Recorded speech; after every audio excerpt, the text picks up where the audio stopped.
That was pretty weak. Your little T-Rex arms just couldn't muster up the force to do a good... Yeah. And thank you, Wintergreen. May he rest in peace. Yes. Even though he's not dead. But you still... It's hurtful. It's tasteless. But it's a joke that you just love to make. So I'm not going to stop you. It's true. Till one day he is dead. And then I'll actually be like, I never appreciated him. Oh my god. Just like Gene Wilder and... Arnold Palmer, yeah. That's timely. That is. Again, mean-spirited and not good taste, but... Oh, I'm sure this will all get cut out. Welcome to the Deadzone podcast. Deadzone is the sci-fi tabletop miniature skirmish game from Mantic Games. And now, here are your hosts Rob Harper and Jack Fike. I am your announcer William Randolph Wintergreen. Welcome to the 61st episode of Deadzone the podcast for October 2016. In this episode, we look at the new Kickstarter from Mantic called Star Saga. As always, you can go to deadzonegame.podbean.com to see all the pictures, or you can go to youtube.com/c/Deadzone the podcast for the video version of the show. And now on to the episode. Welcome to episode 61 of Deadzone the podcast for October 2016. I'm Rob. And I'm Jack. And we're back. We are back. And we got lots of news. It's going to be a long one, I think. There's lots of stuff going on. Yes. It seems like we're in just a deluge of Mantic-based news. Yes. Deluge. So we'll get right into it with the news. None of the news. Yes. And the first news is that they finally announced the Nexus Psi expansion for Deadzone. We've known it's in the works for a long time. And now it's here for pre-order. You have anything to say about it? Well, I'm looking at it right now, and it's got a new campaign book, and it's got some solo play rules, which I think could be interesting. It just comes with... more zombies. Some zombies and some terrain. And the new exclusive, only available in this package, Dr. Simmons, the new version. Yes. Unfortunately, we'll probably have to get this just for her. I don't think so. More terrain, though. Actually, I really like how they built up their terrain. Like, to show what they could do with it. That looks really cool. Like, if I was going to get this, I might actually do exactly what they would do in that picture, because that's a neat little fortified wall kind of section they built. Yeah, and it looks kind of gate-like, because it has two L-shaped pieces going into the... In a perfect world, you could build that same little... Looks like a security checkpoint. Yeah, it's cool. I like it a lot. And we've talked about the new Dr. Simmons in the last episode, I believe, and she's cool. And more zombies. They're really pushing these zombies. They must have just, like, lots and lots of zombies laying around. Yeah, I think we have plenty. We have plenty. But I think the new sweetness is, if you're building any kind of strike force or army for any of the Mantic games, what used to be the base troop, the Type 3, I think now is swinging towards everyone basically having zombies in their plague army. Yeah. But we love dogs. We do. And I think I've played with some zombies rarely. Well, you brought that person who made zombies, but I don't know if you actually started. Yeah, you did. You did start with zombies, because I remember they killed a Teraton. Yeah. They hoarded up on a Teraton. That was beta rules early on, and they were a little on the... They certainly aren't that powerful anymore. Yeah, they fixed them with the FAQ. And speaking of the Plague, though, they finally announced what's in the Plague booster and starter packs that we discussed before all about them. This is the one we couldn't discuss. And the Plague starter has a 1A, of course, the big-ass general. It has six 2As, 2 of each pose, which is good. There's three poses in all. 2 sprues of Plague zombies, because once again, plague zombies everywhere. And 2 new sprues of the 3As, which include a dog on each sprue, so you get a couple dogs. There's one of the 3As. He looks like he's a 50s biker punk. He's got like one of those flat top hats, and did you see him on the side there? It looks like if Rob Halford zombified perhaps was bitten, and yeah, they look nice. Like this picture really shows them off, all the different ways you can build them. They look really cool. Well, the from the first round of models from that first starter box, the Type 3s were the weak sculpt. Yeah. And that's not, that has been rectified now. These look more in line with what the rest of the Plague aesthetic is. And I do like the dogs, but the new dogs, they got some options. You have 2 head options, and so you can make a bunch of different looking dogs. We'll be getting a lot of these in the Warpath Kickstarter, so we'll be able to play with them. That'll be fun. Yeah. And then the booster comes with a sprue of 3As again. I think that's 5 3As. A sprue of 3Zs, which is 5 Zs, the zombies. A Plague Teraton, Plague Aberration, the big guy, and Plague Swarm, always important, and the Plague Mortar team, which is pretty important too. And it's got point team. It points a lot with the Plague Mortar team. Yes. And that's a nice booster. Like, compared to everything else, this is a nice starter and booster. Maybe it's just the Plague the way they are, but this gives you pretty much everything you need in those 2 things. Yeah, for my money, if I wanted to make an army and it was just a strike zone, this booster, you'd never need anything else. You could play this for days and days to come. It's got reach out and touch someone. It's got troops for close hand to hand. It's got some speed. It's got some tanks. But not enough dogs. But you know what? The Aberration is something that we didn't have. Way back in our day when we were walking uphill. In our day. When we were playing Deadzone uphill both ways. That's an apt description, I think. Yeah. But yeah, cool. Does your Teraton have pants? I don't remember seeing pants on a Teraton before. I think because he's got a whole bunch of armor and clothing and stuff that's half in and half like the plagueness has gone up and around it. Yeah. I think it's just the way you paint the pants. He looks funny. He's got pants on. He's got the Teraton dong. Remember? Yep. That was the thing. Go back to episode 4 or whatever it was. Yeah, before we learned that was a woman. Yes, that's true.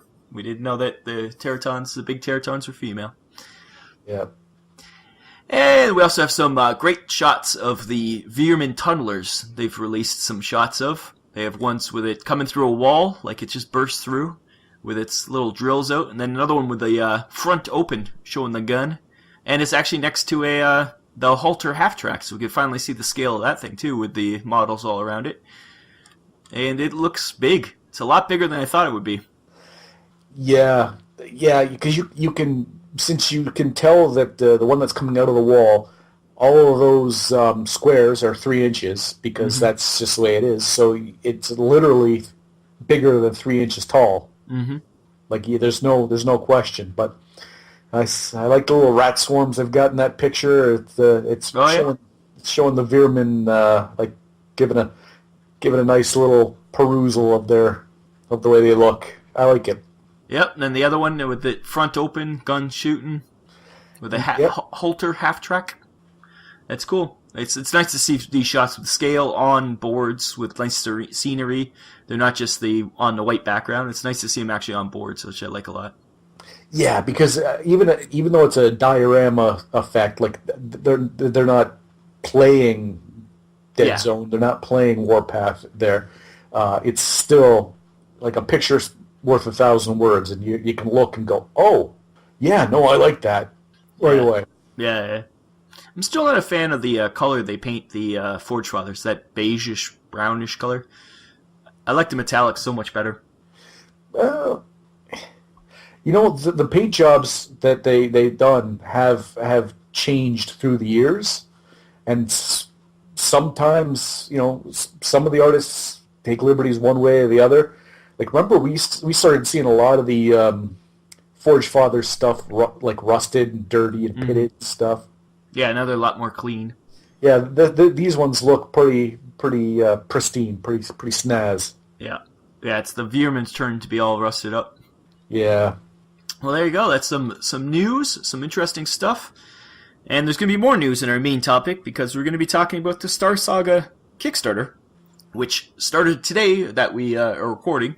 So probably a week ago when you're going to hear this or thereabouts.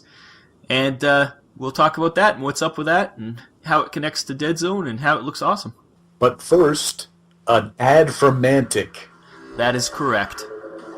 You have been listening to the Deadzone podcast with your hosts Jack Fike and Rob Harper.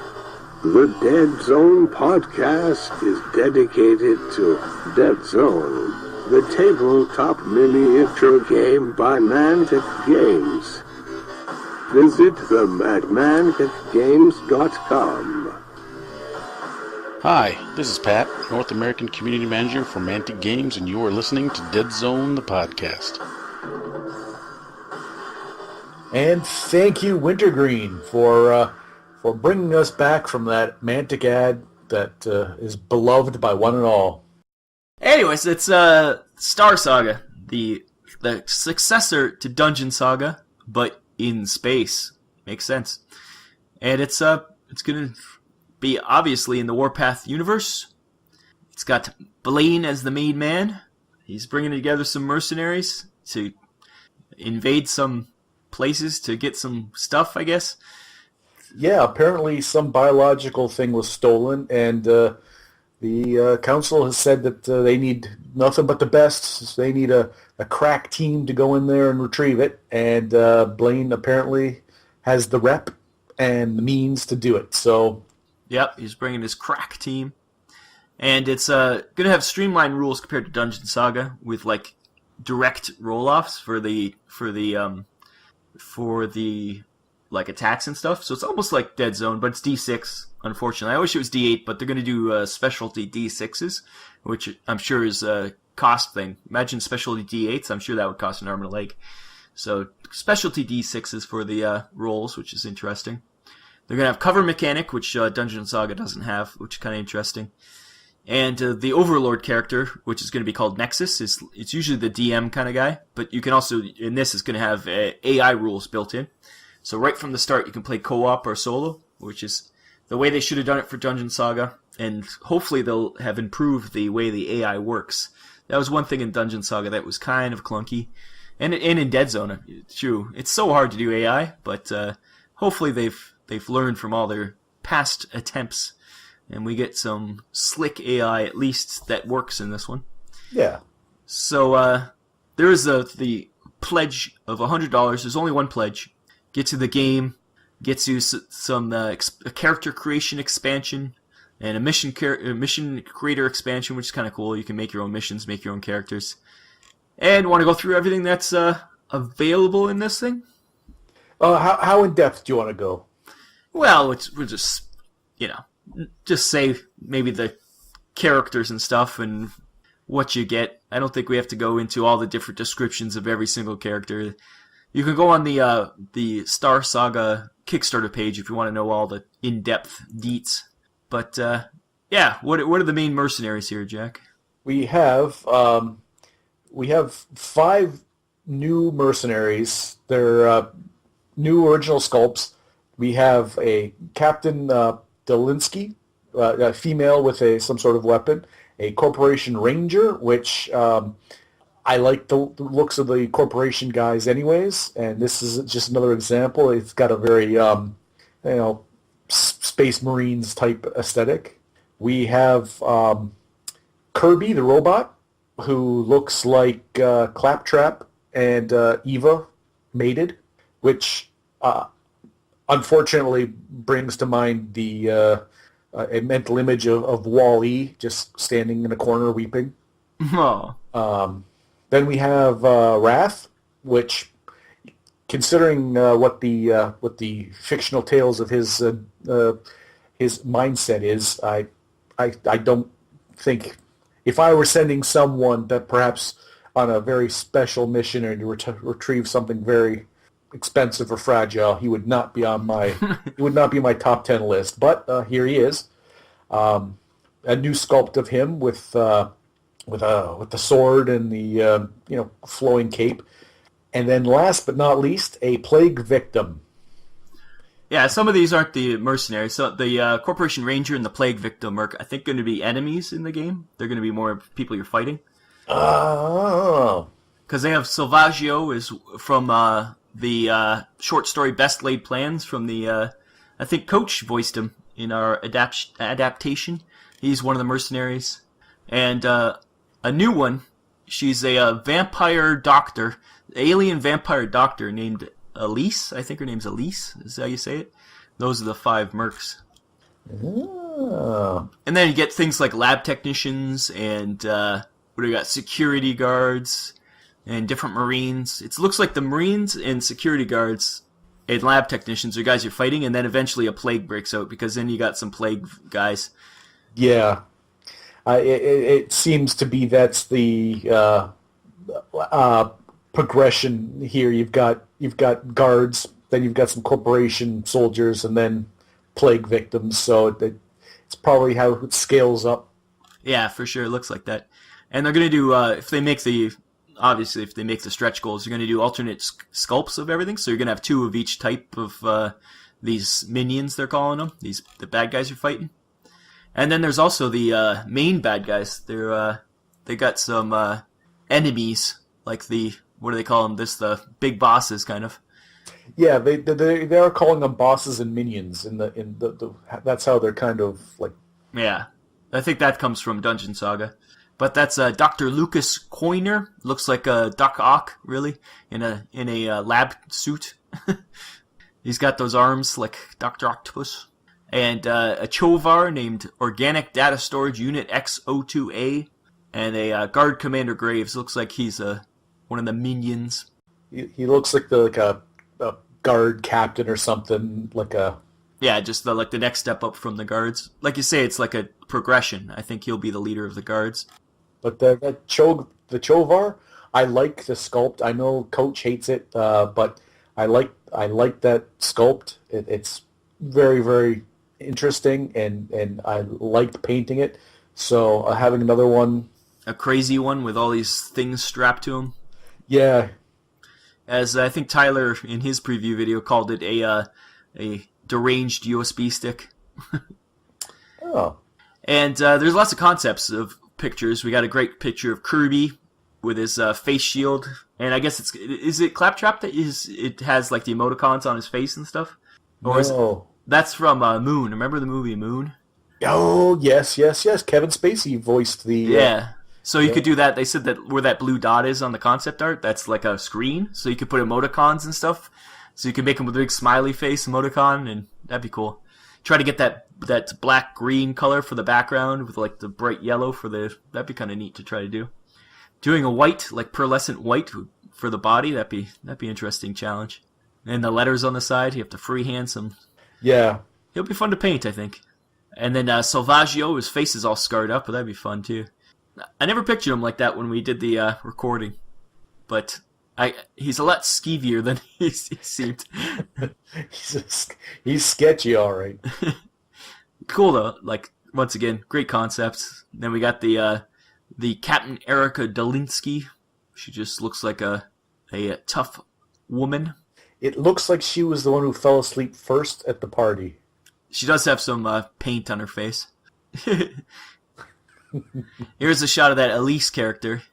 That is interesting. Like if they're introducing like that race, if that's like a vampiric race. K01. It looks like their names are. That keep adding, keep building, make the universe feel lived in and expansive, and that's how you do it. You bring out a couple more races. Yep, it's a lot of races in this universe, so it's great. They also previewed coming up. There's going to be a new Enforcer ES435, codename Monarch.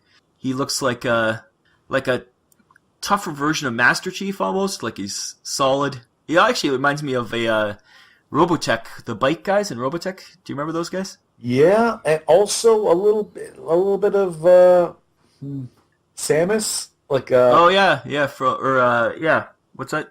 Metroid. Yeah, there's a lot of little. The armor, kind of lends itself to certain like jumps and mental. Mm-hmm. Yeah, it's cool though. And then we got a shot of Wrath, the new version of Wrath, and he's got green and browns and golds. He looks much more interesting. He used to have guns, I think, in the original sculpt. Yes. But in the short story, he was all about his sword, so it's kind of neat that they finally sculpted him with his sword. Right. He wasn't above using a gun, but no. In the story, it was all about that special. I think it's like it's like a heirloom of some sort. Yeah, it was a special sword, and he's nuts. He's a crazy man. And then we got some previews of characters that haven't been named yet. We got a Forge Father Tinkerer. It looks like he's got like a arm coming off his back and something on his arm. He's a interesting Forge Father, almost like a mix between a Brocker and a regular Forge Father, because he's kind of a lot of skin showing, but he's also armored up. Yeah, like were the mercenaries a little bit of a hybrid between the two? Well, I think the only mercenary Forge Father is, they got the Hellfather, which is all armored up, and then there's that girl, Freya. Yeah, my mistake. I said mercenary. I meant militia. Militia. Yes, it's more like the militia. You're right. Yep. I misspoke. Yes, that's what confused me. I'm so sorry. And lastly, we got a Teraton, and she's got a data pad and a gun. And it's a cool looking gun, actually. I like that gun. More Teratons. Hopefully it's a male Teraton, so it's smaller. That'd be cool. Yeah. Well, obviously with the concept art, you can't tell the scale, but it's interesting that they have that sexual dimorphism that they kind of put into the fluff, and thus far they haven't really monopolized on it. So it'd be interesting if Yeah, other than Dreadball. In Dreadball, you get the males on the team, and they're smaller. But yeah, in Deadzone, I think they've all been females so far. I'm not sure about that new one that you painted up there. I haven't really seen him compared to the other Teratons, but I think he is slightly smaller, but I'm not sure if he's male or female. I would say he, but they. The Shock Trooper? Yeah. Yeah, maybe I misspoke again. He might be smaller. Yeah, I don't know. I don't ever think we've ever put him next to the other one, so I'm not sure. That is true. We have not ever used him. Well, you just painted him, so. Yes. Now he's ready for the table now. He won't go bare naked. We can't put him on the table bare naked. So.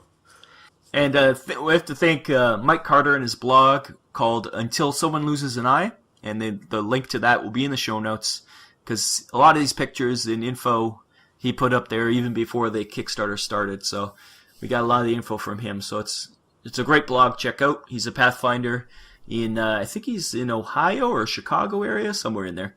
So yeah, check out his blog. And that's a good preview of this old Kickstarter, I think. Right now, as the time of recording, they're at 162, which has gone up 2,000 since we started this recording. So obviously, it's going to be a huge number by the time this comes out. And considering what was the goal? 100,000. And where are they now? 162. They got 100,000 in 2 hours. It slowed down a bit now because that first initial wave of early birds that went up quick. But they're up to 1,500 backers as we speak. So this one's going to be a big one. I think a lot of people are excited for this one. Now, who the hell has nothing better to do than to wait, just poised at the keyboard, just bursting at the seams to be an early bird? Like, come on. It's true. It's not like me and Coach, and I'm sure a bunch of other people didn't wake up at 8:30 a.m. on a Monday morning, Eastern Daylight Time, to get to save $10 on a Kickstarter. In what I can only imagine was a coordinated attack a swarming that was well rehearsed. It was good. We got him early. I think that I was about 200th in, and I literally did it. Like I refresh, and it popped up, and I was the 200th person to get one. So that's how fast those were going. Nice. Well, we'll take another break here. When we come back, we got some more to talk about. We got some shoutouts, and I think we have some stuff that we've actually done. Sound good? Sounds fantastic. I cannot wait. In fact, you know what? We don't need a Strike Zone ad here. We just skip it. Too late! We just what? It's starting as we speak. It's time to enter the Strike Zone. The Strike Zone podcast is the ultimate guide to the miniature sports game, Dreadball. From the ringside seats of an underground Dreadball Extreme match to the glitz and glamour of Dreadball Classic, the Strike Zone strives to bring you the latest and greatest Dreadball has to offer. I am your host, Adam, aka Mr. Voxman, and you can find out more at warmoreradio.com.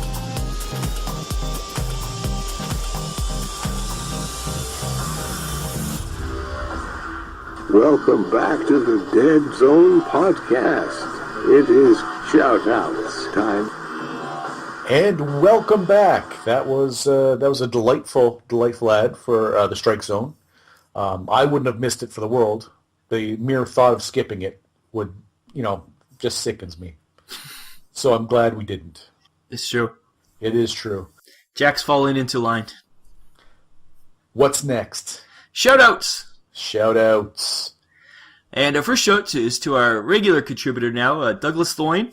He gave us a picture of he painted up some of the barrels and what are those things called? I don't know, what do you even call canisters, I guess? Yeah, their barrels he's got them painted up there like they're like bombs. Or nuclear disposal items. Look at he's used your favorite cape on the side of that one barrel. Yep. And I don't know what those guns are from. They look like G.I. Joe guns. He's got the on some of the boxes the rockets that come with the Strider. Yep. Yeah. It's a nice little set. It's good to see the accessory sprues being used. I really like the bombs though. Yeah, it's neat to do. The symbol on the front and all corroded, like they're gonna just spill their contents everywhere. Yeah. Well, we thank Douglas for sending in. If anybody else wants to send it in, please do contact us with some pictures. We do enjoy looking at them. Yes.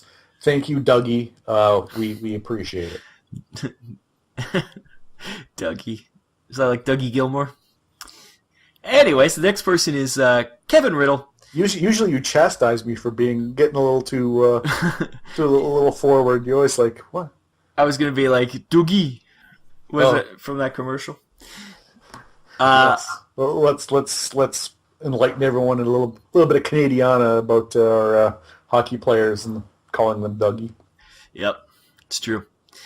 Kevin Riddle sent it in a lot of house rules he's been thinking of. But before we mention that, he actually found Jack online. Yes. Of course, it was all like at least 10 to 15 years old stuff, but still. Yeah, well, he found my father, and he found some older stuff, which... From a job you worked at when you were like 19? Yes, but it is a security breach nonetheless, and I will have to scrub that. It's been erased from the internet as we speak. Yes. Yeah, some of it was your father. That's true. And some of it was just stuff that you had put my name before. Yeah, the Vinland Old Time Radio stuff. It's like, no, that was me. That was just me saying Jack was a co-author. But, quite frankly, I don't want to poke the bear anymore. I've been stalked now. Kevin, I suspect, got a little too close. He was like Angelina Jolie in a 90s movie. Really? Hunched over the keep. What? That's not the mental image you get when you... Stalkers? No. Hackers? Oh, hackers, not stalkers. I get it. I understand where you're going now. Ah, see. Hackers. Hackers. Excuse me. I'll be right back. You'll be in your bunk. Anyways, he did send us a bunch of house rules. Yes. Let's get away from the seedy underbelly of my privacy being violated and get on to some Dead Zone related topics. He said for the Enforcer Defenders, his idea is that he thinks they're too cool just to have only one. You're only allowed to bring one shield. And maybe you should raise the points and affect their movement, but let more people have them. Or make it so it's additional dice to survive instead of just adding armor. I do like the shields a lot, and yeah, they should be, I think, a little bit more useful. Now, right now they give +1 armor. Yeah, so make them a little worse, but make them more available so that you can model them. Or have a downside to them or something. Like he says, maybe you can't use certain weapons because it needs 2 hands. And the other option is model them that way, but just say they don't actually have the shield. They don't have the shield, but they just look dapper. Yeah. But that could be distracting, and it could be misconstrued. Cause for concern if you do have one with the shield in there. Yeah, I can feel his pain. Yeah, because they are cool. Because when we put the shield on the guys and they have their guns sticking out, they look awesome. So you should be able to have more. I agree. I agree too. He also said that you should be able to run people over with vehicles. We've always said this. And it's a 3 dice test, but additional dice for each square move. That's kind of a neat idea. So they get some speed up before they hit somebody. That's kind of fun. So like the faster they're going, the more damage that. Yeah, they'd add dice to their side. So if they were like, their movement's like 2-4, so they go 4. So you get 7 dice because you went 4 to smash into somebody. So if you're on the monowheel and you move 2 spaces, and then you're just like, ow, my foot. Yeah, see the monowheel. Monowheel's barely a vehicle. I'm thinking more like the jet bikes or. Well, that's where I'm going. I'm starting with like the monowheel. Yeah. And you get to the jet bike and you get up, a good like swat. Oh, ow, that really hurt. Like I believe my epiglottis has been bruised. And then you move up to say a tank.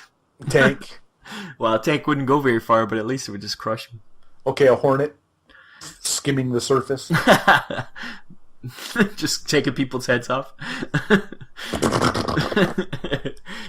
Oh. Hornets. Duck and cover. And the energy shield he's talking about, he says it should have fail points instead of just blowing up with 1 fail. So a shield with 3, you roll 1, too many 1s, it goes down to 2, etc. That's a good idea, because blowing totally up at every time you have a 3, or a 1, I mean. That shield, I think we've discussed it in previous episodes. It's fun, it's an interesting idea. There's just something to it that's just it's not perfect yet. We had discussed, I think, that a shield, no matter how big it was, if you had it on a guy who was a 3 pips or a 1, it had the same effect, and there was some other stuff that. The more it didn't matter how much damage was done to it, it would still just explode, and it was actually worse the more damage got through. It was more chance of it, or the less damage got through, the more chance it would explode, which doesn't make sense. It should be the other way around. Yeah, so there's still it needs a little twerk. What? Twerking. Okay. Next one is vehicles shouldn't be pinned. Covered vehicles. That was our idea. He says he agrees with Coach. That was our idea first. But anyways, it's true. Coach was just more vocal about it. He was getting mad about the pinned vehicles, but yes, that I will state unequivocally that we said that first. But it's true. He thinks that items should always stay hidden. Even when you loot them, don't show what people have until scoring comes around, if it's intel and stuff like that. I'm not sure how it's supposed to be in the book. We always just show them, but it might be in the book that it's hidden, but I don't know. It'd make it more interesting, that's for sure. All of a sudden you're just popping up, oh, I had this intel the whole time, like. Yeah, and also if you your guy's killed and you just put it back down and then nobody knows what it is, yeah. Yeah, the other person doesn't know what it is, so if that guy's beelining back for you, like, hey, what? You don't need a smoke grenade that bad, dude. Yeah. What's going on over there? Yeah. It's It makes sense. It's very much Items are a hard thing because it's I don't know. It makes sense that, if it's nobody else would know what it is, only the person who looked at it, right? right. And So then maybe they'd radio back to their buddies what it was, but and if you're playing with some good, some good trustworthy people, and you're like, okay, well, I got this thing, and you don't have to always be monitoring what they're up to. It adds a little bit of flavor, a yeah. little bit of surprise. Yeah, surprise is always a good thing. Next one is zombies should be beasts, so no taking items or objectives, but can look at items. I think they should still be able to take objectives, but just not use items. Even looking at items, because what are they? They wouldn't be able to report back because all they'd be like, "What's in that box?" No, what's in the box? It's one grunt for it's a grenade, 2 grunts if it's intel. It's like, Oh, he grunted 3 times. So that means Gwyneth Paltrow's head. oh no, what's in the box? What's in the box? Yeah, so it's one of those things. It matters how intelligent these zombies are, I guess. I see them as not intelligent at all, but My only thing is that with objectives are kind of a ethereal thing in Deadzone. It's a kind of like no one wants to pin it down to specifics. Like in my mind, the objectives are like fallen soldiers that have critical, information on them, or pieces of machinery that need to be hacked or something like that. And in that way, I can see why zombies wouldn't have the wherewithal to go and, remove the hyperdrive from the whatever. yeah. But it's such a like a non-specific thing in Deadzone. It's more of a okay. It's a thing. Let's move on. Like You're standing here. It's worth points. That's it. Yeah. Sometimes in this scenario, especially with the scenarios that other people have made, they explain what the objective is. I've noticed that with Pat scenarios. Every time Pat does a scenario, he always says what the objective is. You're going to get this. You're going to hack into a terminal. And I think they should always do that to explain what the objective is. But then, you just can't have zombies messing with computers. So until such time as objectives are really under a microscope and Mantic decides one way or the other, they don't have to. The way it is right now, it kind of leaves it, open up to interpretation. Yeah, pickup games are simple. You don't need to think, why can a Teraton operate a Yindish, piece of machinery that's supposed to turn on a gantry that moves over. You don't need to think about all the specifics. So, It's true. Zombies. Bane of all existence. Zombies. He says he likes Coach's deployment zone to add extra cubes for all units. And, Well, obviously, that is the only way to do it. Yeah, that was just, it's like, there's nothing more to be said about that one. That'll be in the next FAQ, I'm sure.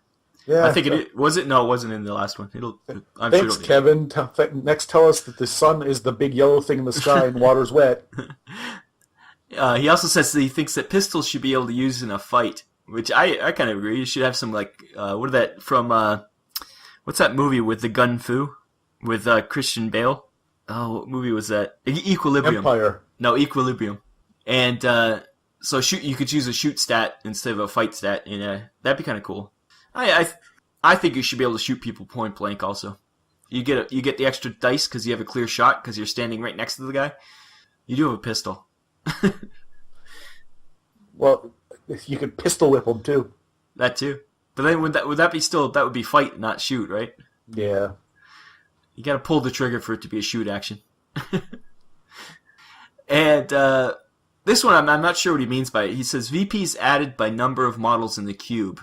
And I think he means that, so VPs are kind of more random. So when you kill something and there's like 3 other guys in the cube, you get extra VPs because you actually were able to kill someone with all these other guys there. That would make games a lot less predictable, because it could be, you might purposely get a lot of guys in the cube and have one of your really good fighters go in there to get lots of extra points, It's kind of interesting. Yeah, if that's what he meant by that, VP added by number of models in the cube. I think that's what he means. Yeah. Well, Kevin, a little bit of clarification there. Like all your other things are like spot on. We're on the same page. That one, I just don't understand what you're trying to say. So I'd be interested to just a couple more, couple little, maybe a PowerPoint presentation or a feature length video. Yeah, a dissertation on what you mean. Yeah.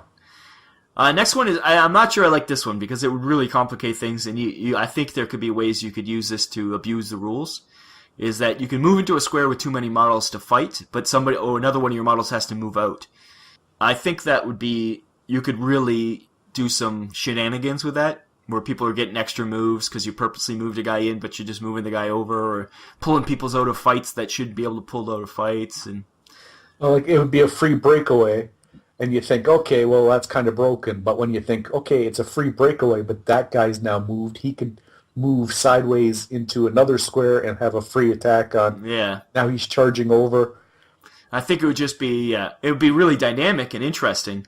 But I think it would you could really break, like if you're just playing some fun games, that'd be kind of fun to try. But I think in like competitive games, you could really break the game. Yeah, it could equal up a lot of movement. When you have, say, a horde army with zombies or something, and they're just moving all over the place, yeah. Yeah. Because they'd also get the +1 for moving in. So, like when you were fighting me, when you're fighting my Strider, if you could have done that, you would have really destroyed me a lot quicker because you'd get an extra move and moving guys out and then moving them back in and moving another guy out. It would just be constant guys just rushing in on me. As it was, I was like, okay, at least there's 4 guys and nobody else can charge me at this point. That it does seem like that's it's like thankfully there's a space quotient sometimes. Like yeah, well, you've used it to block doorways. You just park guys in front of a doorway and go, oh, you can't come in. Yeah, there's only so much room in this square, and if you just try and overwhelm you, well, you can only fit 4 more guys in here. Yep. As long as my guy can stop these 4 guys, you're not moving anybody through this doorway. Yep. Yeah. Next one, he thought of a special splat for Sergeant Howlett. Howlett, who we've been promised to have some splats in leadership rules, but is yet to emerge. We're hoping he eventually shows up sometime. But he has this first Howlett. It's Bloodlust. So if a fight occurs resulting in an opposing model's death, then you spend a special splat to move a model into an additional enemy-occupied square with a +1 added for normal move bonus. So you get +1 for moving and +1 for Bloodlust. So you get +2 for moving in. And you can only use the splat once per activation turn. So that's, at least you can only use it once. But that's kind of cool, where he kills, or somebody gets killed, and then he can use a splat. So everybody gets rampagey and starts going crazy, charging in on other people. That's kind of fun. That is kind of fun. It's like a free move dice, except for it's got that extra +1 damage, plus the Bloodlust, yeah. And yeah, I like that actually. If you were running a combat enforcer, assault enforcer, like assault enforcer team with Howlett and it might actually make them. No, they'd still suck. I just painted up all the enforcers that I got, and I made them all assault enforcers. Well, you have a bunch of models that'll never get used. Oh, you know what? When Mantic realizes, they're going to look over and go, oh my god, we made a mistake. So you're future-proofing your team? You and Coach and everyone else be pulling little arms off and gluing and doing whatever, and I'll just go, ta-da! It's true. It's only a matter of time. Within the next 6 months, there'll be a fix? A fix. You have more confidence in them than I do.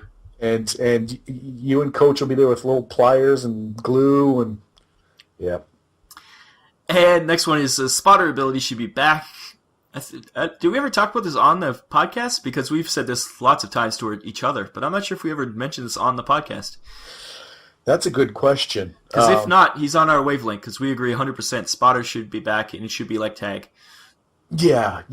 Spotters. And you don't need to change it because it used to be called spotter. You don't need to go, oh, we took away spotter, so let's call it Peeping Tom or Looky Loo or Looky Lou. Hey over there or some nonsense.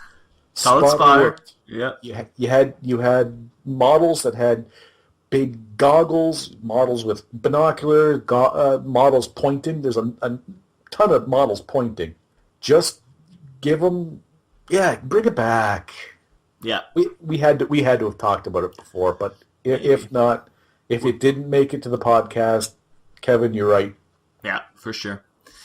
He said Rebs need more troops. Yep. Listen to team building exercise number 1, wasn't it? Yeah, I think it was. We went on about probably for a good longer than we should have about how they do need more troops. It's got to be the Sorax, but if it's not survey drones, then it would be the drones. That was the secondary. And on the mentioning of survey drones, he said they should explode when you want instead of on destruction. Do they have the boom ability? I don't know what they have. Do they explode at all? Survey drones? Boom. Yeah. So you can do it anytime. Boom, you can do anytime. So that's already happens. We've looked that up. Boom, you can make them explode, or they can explode when they die. It's your choice. Making them explode, Coach swears that it's not worth it because then you're just losing a model, and your enemy gets the points, and they don't necessarily. It's a 3 dice attack or what, a 3 dice frag or whatever it is, and you might not do any damage.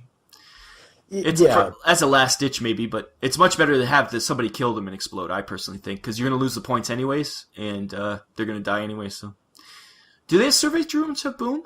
Maybe they don't. They're just as of right now as a specialist.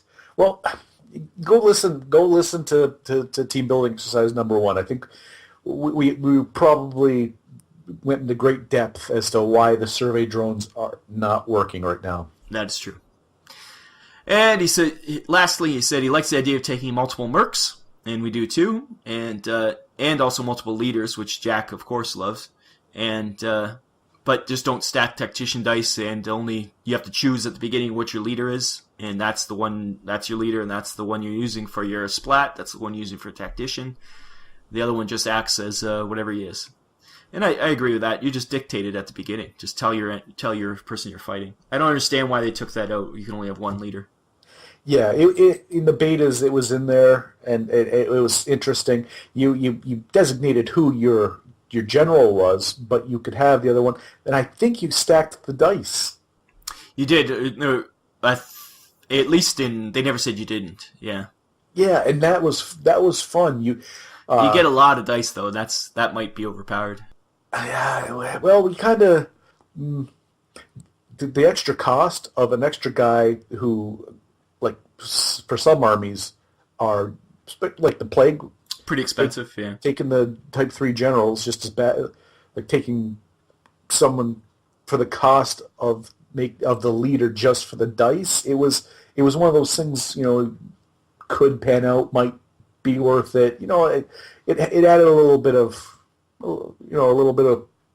chaos, but yeah, it wasn't meant to be. They kiboshed that probably for streamlining. Yeah, simplicity's sake. Now you have your one strike force leader and your one. That's it. Everything. Keep it simple. Yep. Well, thank you, Kevin, for sending all that in. If anybody else has any ideas for house rules and things we want to discuss, let us know. And I'm sure in the future you'll hear more about house rules from us because we have things percolating. Yes. So once we get to Kevin's thesis on VP added by number of models, we'll discuss that as well. We'll revisit that. Yep. So we'll take one more break. We'll be back and we'll discuss our stuff and close off the show. How's that sound? Sounds amazing. Excellent.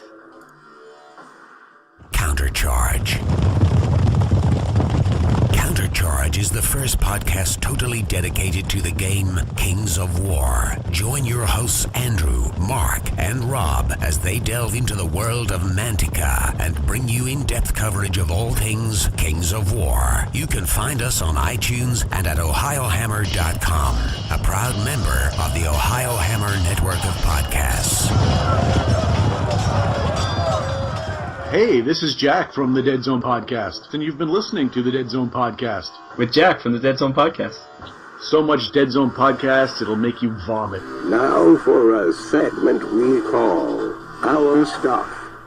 And we're back. Now we're talking about our stuff. And let's talk about your stuff first, Jack. And we promised, I think, last time that we'd talk about the story of terrain.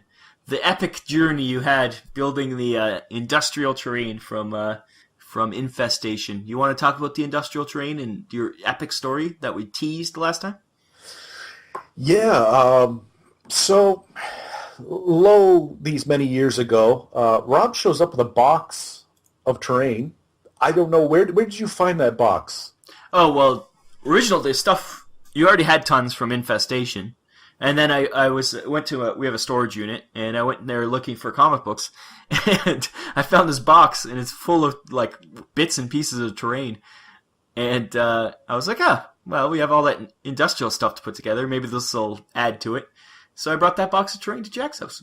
So we had the Infestation stuff here, and just at the same time, he comes in with a box full and it was, I don't know how many accessory sprues. Yeah, it was because every time you bought a crazy box, you got at least 2 accessory sprues. It was a lot of accessory sprues. Well, how many accessory sprues? I would say about 10, maybe more. I don't know, because I started clipping them and segregating them and making it. There was a bag of ladders alone. Yeah, Jack's collecting ladders. So the gist of it is, I had this big box of miscellaneous stuff from, like, and it had little parts from back when we had, like, the landing pad. A couple of things were left over from that. It was big nonsense. So I built ramps, lots of ramps. Yeah. So I built. I didn't use any of the pipes or any of the conveyor belts from Infestation, but I basically built enough to fill a board. From the Infestation stuff and whatever's left over and that stuff? Yeah, but plus the little knickknacks. Because there was maybe like 4 floors or like in that box. It was mostly just ladders and ramps and various things, light posts and barrels. Like there was not much actual useful things in that box. There were some though. So yeah, what I did was one weekend I built it all up. Made it all basically stackable, interchangeable, and painted them all. And I sent Rob a picture. I really like the fans, the Infestation, the big fans that are like almost the entire. I've seen people put them on the walls instead of, but I put all the ones I did up on the roofs.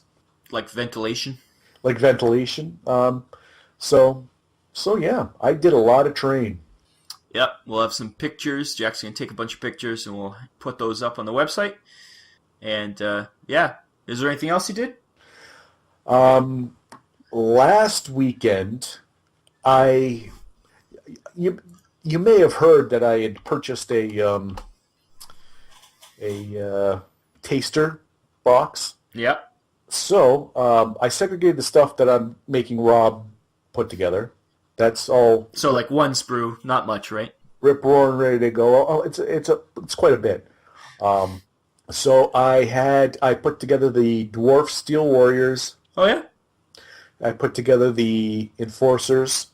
I put together a Sorak. Just cause. A Yindish, and 2 Goblin Snipers. Yeah, we did get like 4 or was there at least 4 Goblin Snipers, right? Yes. So I put together 2. You're gonna get 2. Yeah, that was it. Enforcers, Steel Warriors, Yindish, Sorak, and 2 Goblin Snipers. So I glued them together, posed them, based them, did all that stuff. They're all primed black right now. Not ready to paint yet. Well, once they're painted, we'll show those ones off. I'm just waiting. Pat needs to get another hangout together where we just, catch up, shoot the breeze, and or Deadzone Monthly too. We've all of us have been so busy. Or Deadzone Monthly, yes, where we can all for your entertainment. You can get on there with us and ask questions, and we will answer them to the best of our abilities. Yep. So that's the time Jack gets actually stuff done. Well, I've been prolific. I have done a lot. When you see the terrain, the pictures of the terrain you'll go, oh, that looks like quite a bit of work.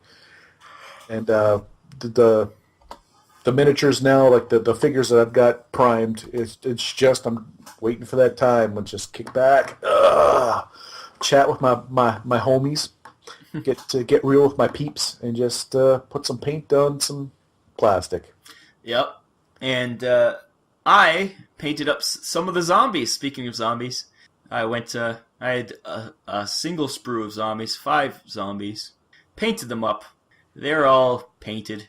I try to make them look like they're like a kind of like a research mining kind of team that are on some desolate world that got plagued up.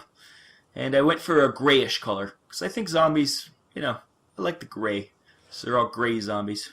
And they look like they're like one team. Like they're painted in such a way that it looks like they're from either like a specific company or something like that. Yeah, I tried to keep them unified, and I do like the orange. I find that very industrial. And I went with the green, orange and green. So yeah, they turned out pretty good. I like the zombies; they're fun. They are fun. They're fun to build, and they're pretty forgiving. Yeah, I just slapped a lot of wash on them, lots of blood. We've got a ton of them, so. Like, even if you're like, okay, I'm not happy, like, they're table quality, but they're not showpieces. Yeah. Well, once you got put them in more, yeah. You put them in with 60 other ones, like, it doesn't... Yeah, they'll fit in fine. And Yeah, the bases are secret weapon bases, because I have tons of secret weapon bases, so that's what those bases are. I was going to ask, because it looked like maybe you had modeled them yourself, like... Nope, good old secret weapon.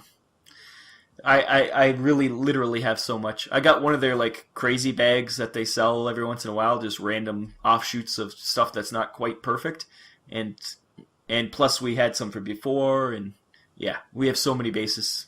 Jack makes his own. I just use secret weapon bases until I run out of them. Well, you have never been disappointed by their bases, and you use them all the time. So yeah, that's true. They have a nice variety. And I don't think I've ever purchased a single base. They've always come in either crazy boxes or like not crazy boxes. A bag of crap, I think they called them. It's just a bunch of stuff. But yeah, we reviewed some bases early on. Yep, we of theirs that I really liked that had like a space tile, and there was one that had an Asian like a Zen Garden. Garden. Yeah, that's my favorite one. I have nothing to use that Zen Garden one for. But that is my favorite base. You did such a good job on that one. I didn't. You know what? I haven't painted mine of those because the ones you did were so good. I was like, I done. Yeah, they turned out nice. It was like sand and bamboo. I'm just gonna give them to you so that you can make more of the sweet eye candy that you had done originally. I do have a couple of samurai that I got from. I think I did some Kickstarter that I got for terrain. And they came with extra models, and I got a couple samurai. So maybe I'll throw my samurai on that base. That'd make it cool. I have no use for them, but hey, it's samurai. Yeah. Anyways, I think that's an episode, Jack. That is an episode. So, as always, you can go to cafepress.ca/Deadzone podcast. Lots of shirts there. We have lots of different designs. We have the Georgie shirt. It says, "What do I know?" on it, and a picture of Georgie the Goblin. I think it's a classic, and everybody should own it. We have the team building exercise shirts. We have the No Goblin shirts. We have our regular logo. We have our old logo. I think we even have Vinland Old Time Radio up there. Maybe. I can't remember if I put them up there or not. But either way, go there, buy a shirt, because they're cool. Cover your nipples, for God's sakes. All of you. Just clothe yourselves. Adorn yourselves with our shirts. Not only is it the thing to do to be cool at school, but it's hygienic. It'll get you the chicks. It'll get you the chicks, and if you're baking if you're cooking some bacon, it'll protect your sensitive areas. And you also go to falleninfantry.wordpress.com. We do unboxings.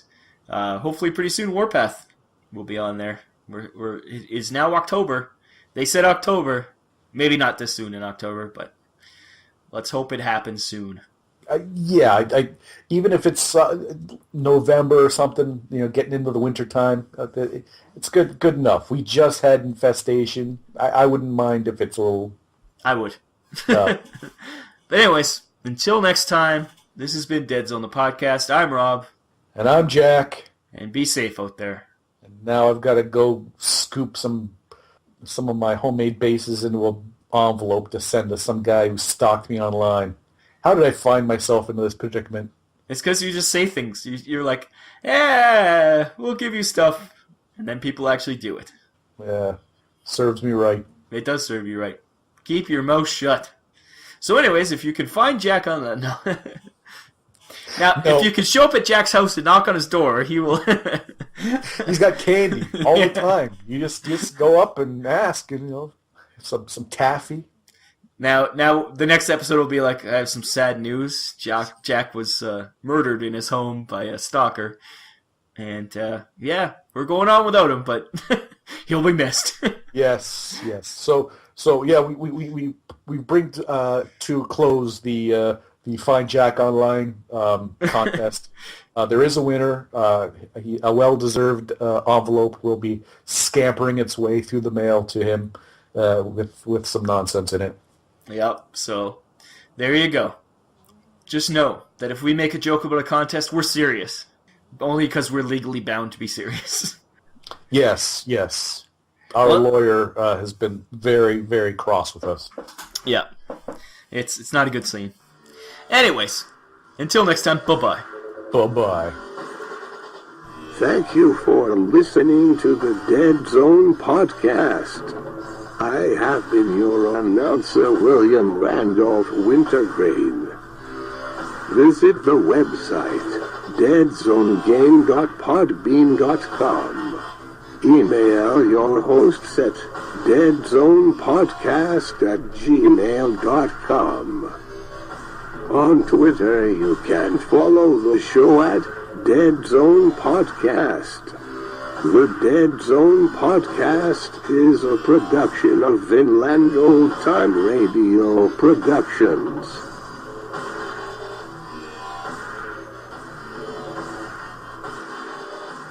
You have been listening to the Deadzone Podcast. And now, a word from the fine folks at Vinland Old Time Radio. Thank you for listening to Deadzone the podcast. And now a word from Captain Courage on Vinland Old Time Radio. That's some fine writing on Midland Old Time Radio. Counting the funnies on all my fingers. VinlandOldTimeRadio.podbean.com